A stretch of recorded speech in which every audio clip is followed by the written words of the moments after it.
ఎరికో గోడలు ముందుండినా, ఎర్ర సముద్రము ఎదురైనా, ఎరికో గోడలు ముందుండినా, ఎర్ర సముద్రము ఎదురైనా, నీ కృప ఉండగా సాగిపోయేదా, నీ కృపలోనే జీవించెదా, నీ కృప ఉండగా సాగిపోయేదా, నీ కృపలోనే జీవించెదా. నీ కృప నాకు చాలును దేవా, నేను జీవింప చాలునయ్యా. నీ కృప నాకు చాలును దేవా.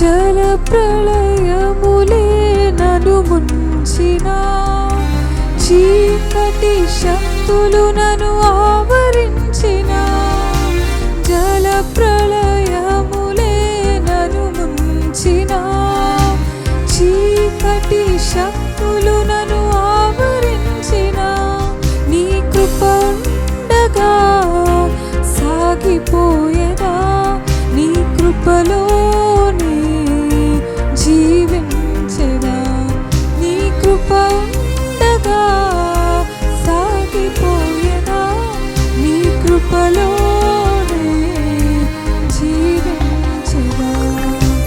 నీ కృప నాకు చాలును దేవా,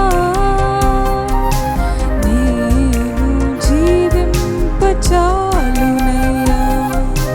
నీ కృప నాకు చాలును దేవా, నేను జీవింప చాలునయ్యా. చాలును దేవా, నీ కృప నాకు చాలునయ్యా. చాలును దేవా, నీ కృప నాకు చాలునయ్యా, నాకు చాలునయ్యా. నీ కృప నాకు చాలును దేవా.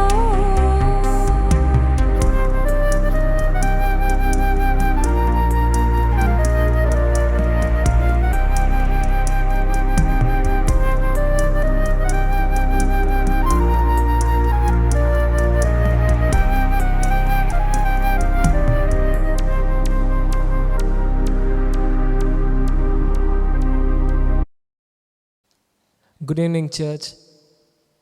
ప్రతి సోమవారం కూడా ఆ సాయంత్రం మనం ప్రార్థనలో కూర్చుంటాం. KFC prayer Kakinada for Christ, Kakinada పట్టణ ప్రజల గురించి మనం ప్రార్థన చేస్తాము. అతి చిన్న డివోషన్, ఈ ఫ్యామిలీ డివోషన్లో కొన్ని విషయాలు దేవుని వాక్యం మనం ధ్యానించుకొని అప్పుడు ప్రార్థనలోకి వెళ్దామండి. గడిచిన ఈ 2 నెలలు కూడా మనము మన కుటుంబాలు చాలా ఒత్తిడికి లోనవుతూ వస్తున్నాము. ఈ COVID-19 అనే వ్యాధి ఎప్పుడు వెళ్ళిపోతుంది, ఇంకా ఎంతకాలం మనం ఫేస్ చేయాలి, ఇంకా ఎంతకాలము ఈ గవర్నమెంట్, ఈ ప్రభుత్వం పెట్టిన రూల్స్, ఈ కట్టడలను మనం పాటించాలి. ఒకవేళ ఈ వ్యాధి కానీ నాకు కానీ నా కుటుంబానికి వస్తే ఏంటి పరిస్థితి? నా తల్లిదండ్రులు ఎలా ఉన్నారు? ఆరోగ్యం బాగుందా? నా పిల్లలు ఎలా ఉన్నారు? వారు బాగున్నారా? ఆరోగ్యంగా ఉన్నారా? ఇంకా ఎంతకాలం నేను పనికి వెళ్ళకుండా నేను ఇంట్లో కూర్చోవాలి?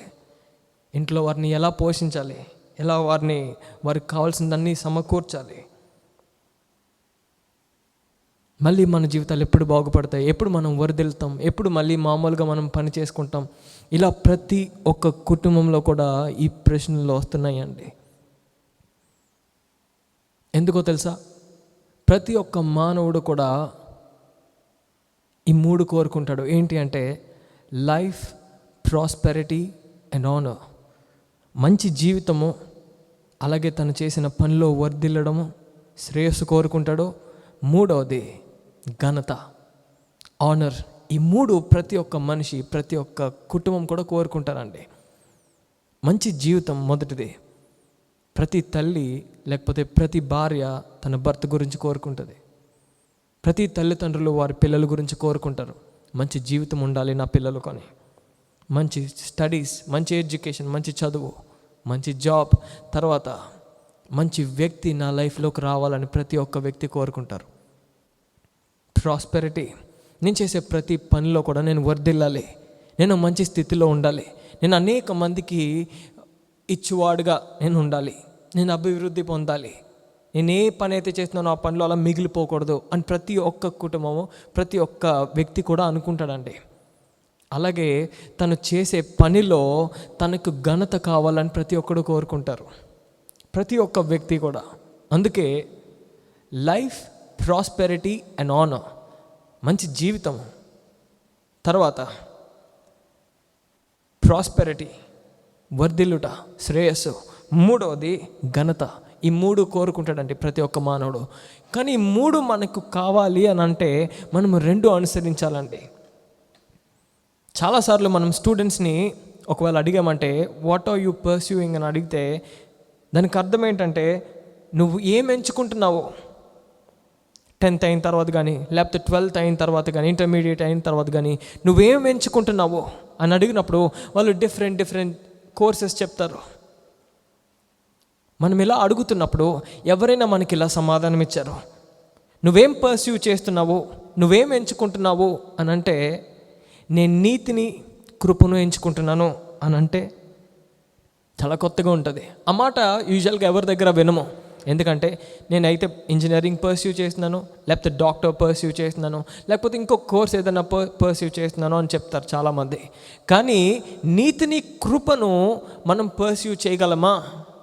మనము అనుసరించగలమా? సామెతలు 21వ అధ్యాయము 21వ వచనం చూడాల్సిందిగా కోరుతున్నానండి. ప్రతి ఒక్కరు బైబిల్స్ ఓపెన్ చేసి, నీతిని, కృపను అనుసరించేవాడు జీవమును, నీతిని, ఘనతను పొందును. మరొకసారి చదువుతున్నానండి. నీతిని, కృపను అనుసరించువాడు జీవమును, నీతిని, ఘనతను పొందును. 95% క్రైస్తవులు ఈ 2 మాటలను వేరు చేసి మాట్లాడతారండి. నీతి, కృప అనేవి 2 కలవవు, 2 వేరువేరు. అది మన స్వభావంలో కూడా కనిపిస్తుందండి క్లియర్గా. చాలామంది క్రైస్తవుల్లో నేను నీతిగా ఉంటానండి, నేను యథార్థంగా ఉంటాను, నేను ఏదన్నా మాట అంటే నేను ఖచ్చితంగా మాట్లాడతాను, నేను స్ట్రైట్ ఫార్వర్డ్గా మాట్లాడతాను అని చాలామంది అంటారు. కృప అనేది మొదటి ప్రాధాన్యత వాళ్ళు ఇవ్వరండి. కొంతమంది ఏదైనా కృప కలిగి ఉంటే చాలండి, మనం ఏం మాట్లాడకుండా ఉంటే చాలు, మనం జాగ్రత్తగా ఉంటే చాలు. వారికి నీతి అనేది ప్రాముఖ్యంగా ఉండదండి. కొంతమంది నీతినే ప్రాముఖ్యంగా తీసుకుంటారు, కృపను పక్కన పెట్టేస్తారు. కొంతమంది కృపను ప్రాముఖ్యంగా తీసుకుంటారు, నీతిని ప్రక్కన పెట్టేస్తూ ఉంటారు. కానీ దేవుని వాక్యం ఇక్కడ ఏమని సెలవిస్తుందో తెలుసా అండి? 21వ అధ్యాయం 21వ వచనంలో నీతిని, కృపను అనుసరించువాడు అంటే 2 ఇంపార్టెంట్, 2 చాలా ప్రాముఖ్యమని ఈరోజు బైబిల్ గ్రంథం మనకు చెప్తుందండి. ఇంగ్లీష్లో పర్స్యూ అన్న మాటకు చాలా వెయిట్ ఉంది, చాలా అర్థం ఉంది. తెలుగులో సింపుల్గా అనుసరించడము అనే మాట రాయబడింది. కానీ ఇంగ్లీష్లో పర్స్యూ అనగానే చాలా డీప్ మీనింగ్ అండి దానికి. తెలుగులో వేటాడు, లేకపోతే వెంటాడడం, లేకపోతే ఇంగ్లీష్లో చేస్ చేయడం అంటారు. ఇంకా మనకు క్లియర్గా అర్థమయ్యేటట్టు చెప్పాలంటే ఆ మీనింగ్ మనకి ఏమి తెలియచేస్తుందంటే టు పర్సిక్యూట్ ఆర్ ప్రాసిక్యూట్. హింసించేవారు కానీ శిక్షించేవారు కానీ వారు ఎలా అయితే ఒక గోల్ పెట్టుకుంటారో అది చేసే వరకు ఎలా అయితే విడిచిపెట్టారో ఈరోజు అటువంటి మాట ఇక్కడ వాడుతున్నారండి, పర్స్యూ. దేన్ని ఈరోజు మనం అనుసరించాలి, దేన్ని మనం వెంటాడాలి, దేన్ని మనం చేయాలి అంటే మొదట నీతిని, తర్వాత కృపను. ఇంగ్లీష్లో రైచియస్నెస్ అండ్ లవ్ అని అన్నారండి. Who ever pursues righteousness and love finds life, prosperity and honour. Pursues righteousness and love. తెలుగులో ఏమని రాయబడింది అంటే నీతిని, కృపను అనుసరించువాడు అని రాయబడి ఉన్నదండి. చాలామంది స్టూడెంట్స్ ఈ మాట అంటారు, I'm pursuing this, I'm pursuing that. నేను అది ఎంచుకున్నాను, లేకపోతే ఇది ఎంచుకున్నాను, ఈ పని చేస్తున్నానని. కానీ చాలామంది స్టూడెంట్స్కి పర్స్యూయింగ్ అనే మాట దానికి క్లియర్ మీనింగ్, అర్థం తెలియదండి. నువ్వు నిజంగా ఏదైనా పని చేస్తుంటే దానిలో నువ్వు నిజంగా వేటాడుతున్నావా, దాన్ని వెంటాడుతున్నావా, చేయగలుగుతున్నావా, సాధించగలుగుతున్నావా, లేకపోతే సింపుల్గా ఆ మీనింగ్, ఆ వర్డ్ ఉన్నది కాబట్టి మనం యూజ్ చేస్తున్నామా? ఈరోజు మంచి జీవితం గురించి, మనం వర్ధిల్లడం గురించి, మనకు ఘనత రావడం, మనకు మంచి పేరు రావడం గురించి ఈరోజు ప్రాక్టికల్గా నేను మాట్లాడుతున్నాను. క్రైస్తవ లోకంలోనే కానీ బయట లోకంలోనే కానీ ఈరోజు మనము బాగుండడానికి, మన కుటుంబం బాగుండడానికి బయట ప్రజలు ఎలా అయిపోయినా, ఎలా ఉన్నా, ఎంత నష్టపోయినా పర్లేదండి. ఫైనల్గా మనకు వచ్చే రిజల్ట్, రావాలనుకుంటున్న రిజల్ట్ ఏంటి తెలుసా? మనం బాగుండాలి, మన కుటుంబాలు బాగుండాలి, మనం వర్ధిల్లాలి, అంతవరకునే. నిజంగా కానీ ఇక్కడ రాయబడినట్లు మనము నీతిని కానీ అనుసరిస్తే దానికి వచ్చే రిజల్ట్ ఏంటో తెలుసా అండి? బైబిల్ గ్రంథంలో క్లియర్గా రాయబడి ఉన్నది. సామెతలు 11వ అధ్యాయం 30వ వచనం చూడాల్సిందిగా కోరుతున్నానండి ప్రతి ఒక్కరూ. నీతిమంతులు ఇచ్చు ఫలము జీవవృక్షము. ఒకవేళ నీతిని కానీ నువ్వు అనుసరిస్తే ఇందులో మొట్టమొదటిది ఏమని రాయబడి ఉన్నదో తెలుసా అండి? జీవము. ఇందాక మనం చూసిన వచనంలో 21వ అధ్యాయం 21వ వచనంలో నీతిని, కృపను అనుసరిస్తే మొట్టమొదటిగా వచ్చేది జీవము. నీతిని అనుసరిస్తే జీవం వస్తుందా? బైబిల్ గ్రంథంలో క్లియర్గా రాయబడి ఉన్నదండి. సామెతలు 11వ అధ్యాయం 30వ వచనంలో నీతిమంతులు ఇచ్చు ఫలము జీవవృక్షం అండి. నువ్వు నీతిగా కానీ బ్రతికితే, నువ్వు యథార్థంగా కానీ ఉంటే, నీకున్న దానిలోనే, నువ్వు చేస్తున్న పనిలో నువ్వు కానీ నీతిగా ఉంటే ఖచ్చితంగా ఒకరోజు ఖచ్చితంగా నీ పనిని దేవుడు ఆశీర్వదించగలిగేవాడు. నిన్ను విడిచిపెట్టేవాడు కాదు, నిన్ను అదే స్థితిలో ఉంచేవాడు కాదండి. ఒకరోజు ఖచ్చితంగా నీ చేతిని పైకి లేవనెత్తి అనేక మందికి ఉపయోగపడేటట్టు నీ కుటుంబాన్ని ఒక బలమైన సాధనంగా ఆయన చేయగలిగేవాడు. లేదు, నా కుటుంబం బాగుండాలి, నేను బాగుండాలి, నాకుంటే చాలు, నేను తింటే చాలు, నా కుటుంబానికి సరిపోతే చాలు అని అనుకుంటున్నావా? అది చాలా రాంగ్. ఈరోజు మనం పర్స్యూ చేయాలి, మనం చేయాల్సింది, మనం వెంటాడాల్సింది ఈరోజు ఏంటో తెలుసా అండి? అవినీతి కాదు, లేకపోతే ఇంకొక తప్పుడు పని కాదు, ఇంకొక భయంకరమైన పాపం కాదు. కానీ ఈరోజు మనం వెంటాడాల్సింది ఏంటో తెలుసా అండి? ఈరోజు నీతిని మనం వెంటాడాలి. మనం చేయాల్సింది ప్రేమను, కృపను ఈరోజు మనం చేయాలి. మనం బాగుండడానికి, మన పిల్లలు బాగుండడానికి, మన కుటుంబాలు బాగుండడానికి బయట వారిని ఎంత భయంకరమైన పరిస్థితుల్లోకి అయినా మనం తీసుకెళ్ళిపోతామండి. ఈ లోకం అలా ఉంది.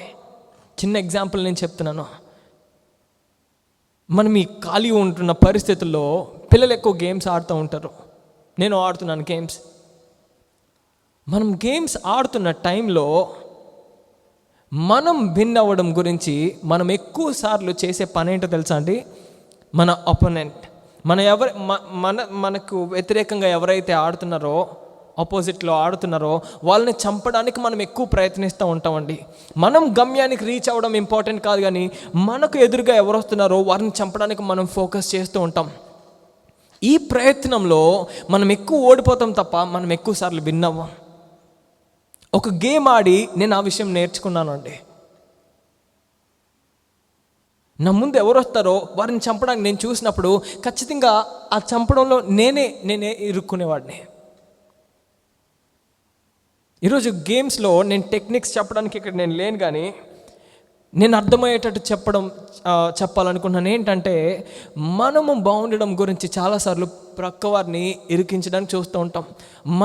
మనం అభివృద్ధి చెందాలనే ఆలోచనలో చాలామందిని మనం నష్టపరుస్తూ ఉంటామండి. ఇది మన స్వభావం. అందుకే వాక్యంలో దేవుడు ఏమని చెప్తున్నాడు తెలుసా అండి? Who ever pursues righteousness and love, righteousness and mercy. మనం ఎప్పుడైతే కృపను లేకపోతే నీతిని మనము అనుసరిస్తూ ఉంటామో మనకి మొదట వచ్చేది లైఫ్, తర్వాత ప్రాస్పెరిటీ, తర్వాత ఆనర్, ఘనత వస్తుంది, మనం వర్ధిల్లుతాం, శ్రేయస్సు వస్తుంది, మనకు మంచి జీవితం కలుగుతుంది. ఈరోజు ప్రక్కవారిని, నీ ఇంటి ప్రక్కవారిని కానీ లేకపోతే నీ కుటుంబస్తులు కానీ హాని చేయాలని చూస్తున్నావా, నష్టపరచాలని చూస్తున్నావా? నువ్వు అభివృద్ధి చెందడం గురించి దేవుడు చూస్తున్నాడు, జాగ్రత్త. మన ముందు బైబిల్లో చాలామంది ఎగ్జాంపుల్గా నిలబడి ఉన్నారండి. అందులో ఒక వ్యక్తి అబ్రహాం గురించి అబ్రహాం చెప్పుకోలేదు, కానీ యెషయా గ్రంథం 51వ అధ్యాయం 1వ వచనం చూడాల్సిందిగా కోరుతున్నానండి.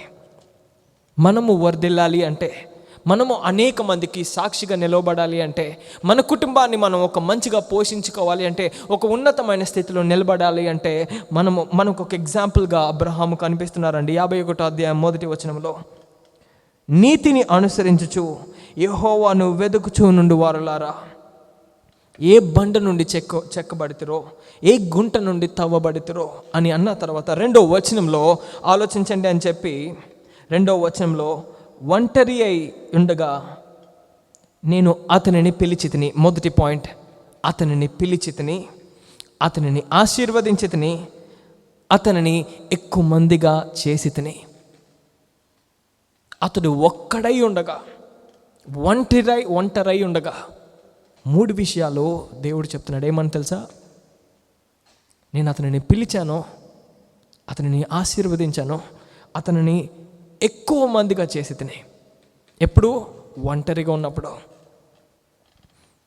ఎవరిని క్రిందకు పడత్రోయాలని చూడలేదు అబ్రహాము.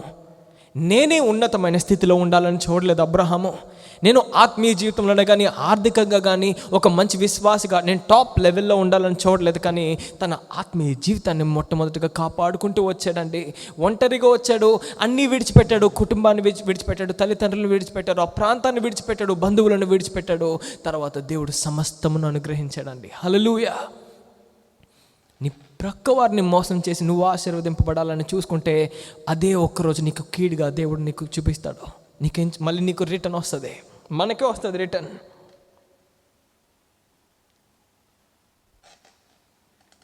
మనము దేవుని దృష్టిలో, అలానే ఈ లోకంలో మనుషుల దృష్టిలో నీతిమంతులుగా మనం ఎంచబడాలండి. అలా అని ప్రతి ఒక్కరి దగ్గర మనం నీతిమంతులుగా మంచివారుగా మనం ఉండలేము. ఒకరికి ఇష్టమైతే ఒకరికి ఇష్టమము, ఒకరికి నచ్చితే ఒకరికి నచ్చము. ఇది లోకం. కానీ మనం మొదట దేవుని దృష్టిలో నీతిమంతులుగా మనం ఎంచబడాలి. తర్వాత మనుషుల దృష్టిలో మనము నీతిమంతులుగా ఎంచబడడానికి మనం ప్రయత్నిస్తూ ఉండాలండి. ప్రయత్నించాలి కాదు, ప్రతిరోజు కూడా మనం ప్రయత్నిస్తూ ఉండాలండి.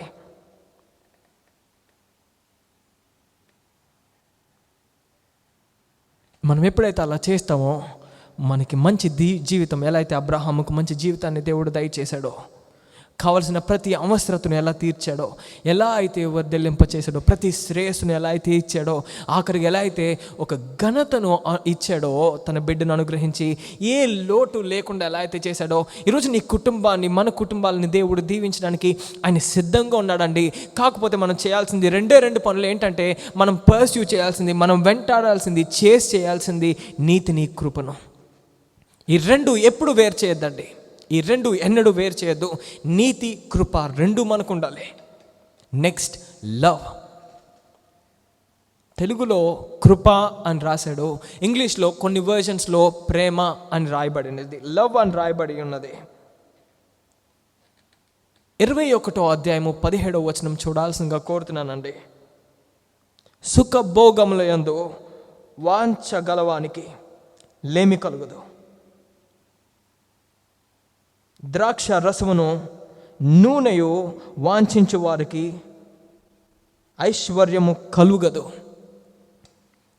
ఇది నేను ఎందుకు చదువుతున్నానంటే, ఇది నేను ఎందుకు చెప్పానంటే 21వ అధ్యాయం 21వ వచనంలో who ever loves righteousness and love, ఎవరైతే నీతిని ప్రేమను పర్స్యూ చేస్తారో. కానీ ఈరోజు మనం దేన్ని చేస్తున్నాం తెలుసా? దేనిని వెంటాడుతున్నాం తెలుసా? దేని వెనుక మనం వెళ్తున్నామో తెలుసా? ఆస్తి వెనుక, సంపద వెనుక, కుటుంబాల్లో ఏదైతే ఇంపార్టెంట్, ఏదైతే విలువైన వస్తువులు ఉన్నాయో వాటి వెనుక, తల్లిదండ్రుల వెనుక కాదండి, తల్లిదండ్రుల వెనుక ఏ ఆస్తులు ఉన్నాయో ఆ ఆస్తులు వెనుక మనం పరిగెడుతున్నాము. పిల్లలు లేరా ఈరోజు అటువంటి పిల్లలు?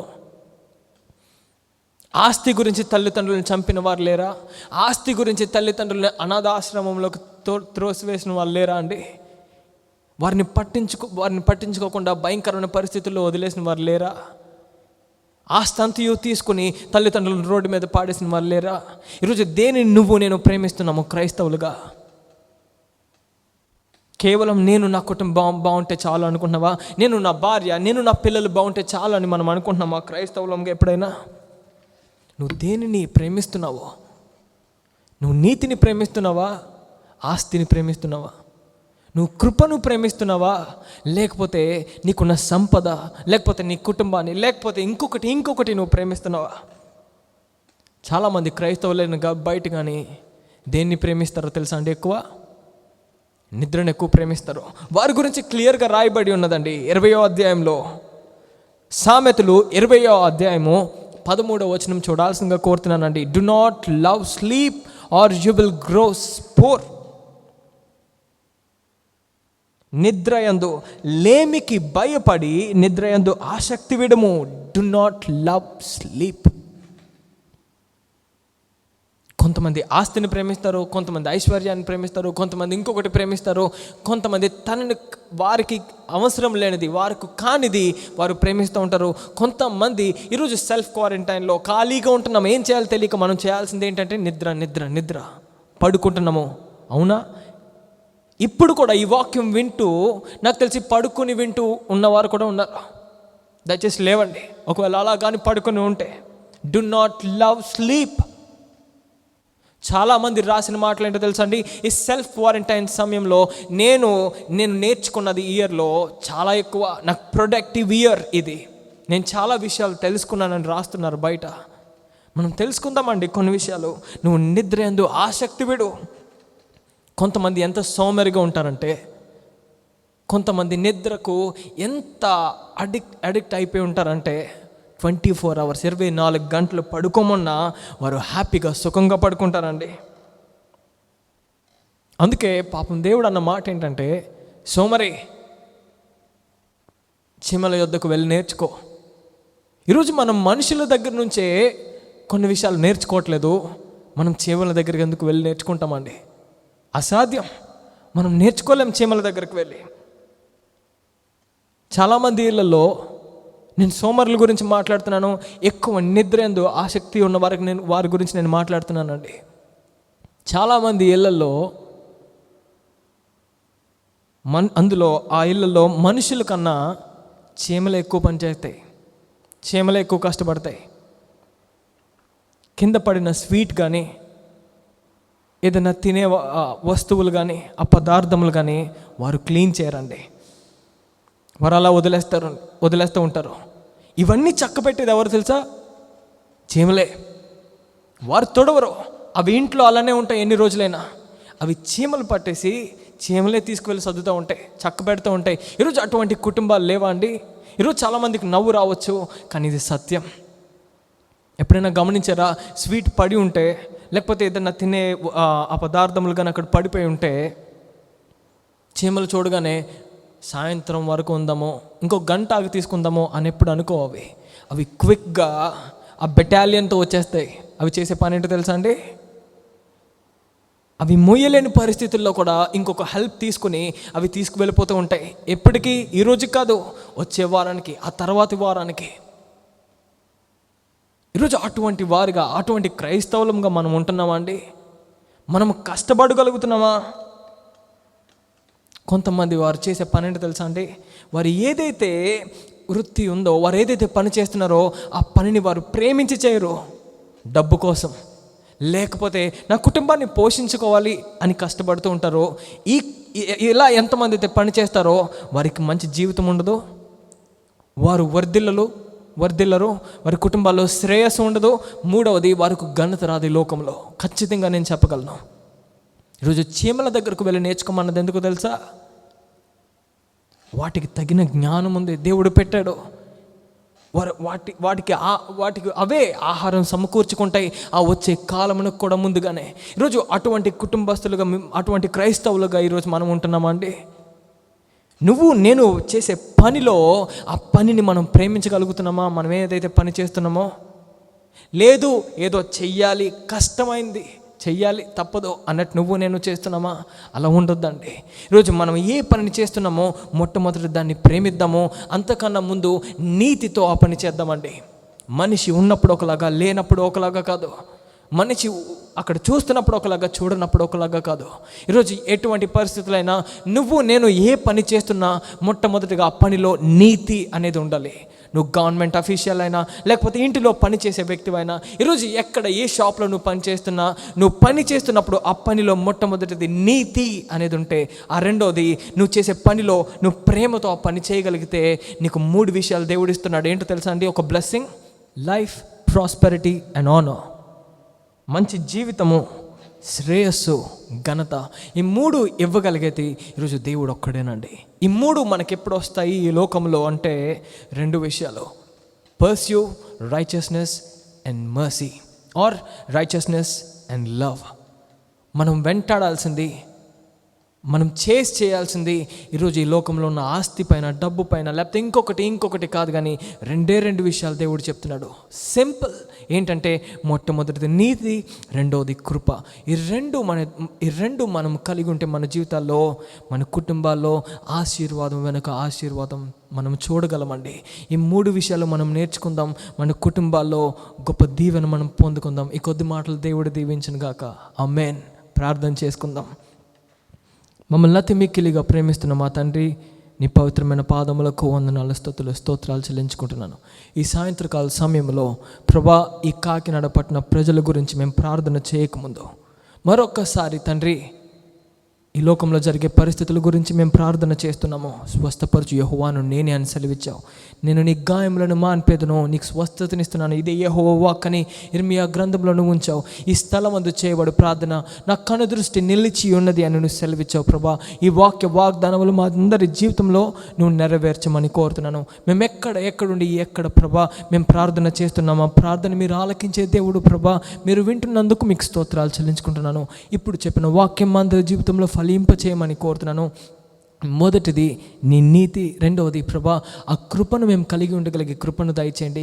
మంచి జీవితము ప్రభా, అలాగే శ్రేయస్సు, ఘనత నువ్వు అనుగ్రహించగలిగే దేవుడు ప్రభా.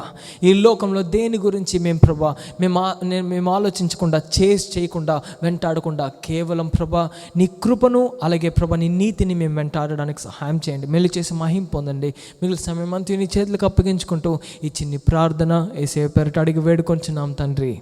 ఆమేన్. మన తండ్రి అయిన దేవుని ప్రేమయు, కుమారుడైన యేసుక్రీస్తు కృపయు, పరిశుద్ధాత్మ యొక్క అన్యోన్య సహాయము, సహవాసము మనందరకు ఎల్లప్పుడూ తోడై ఉండును గాక. ఆమేన్.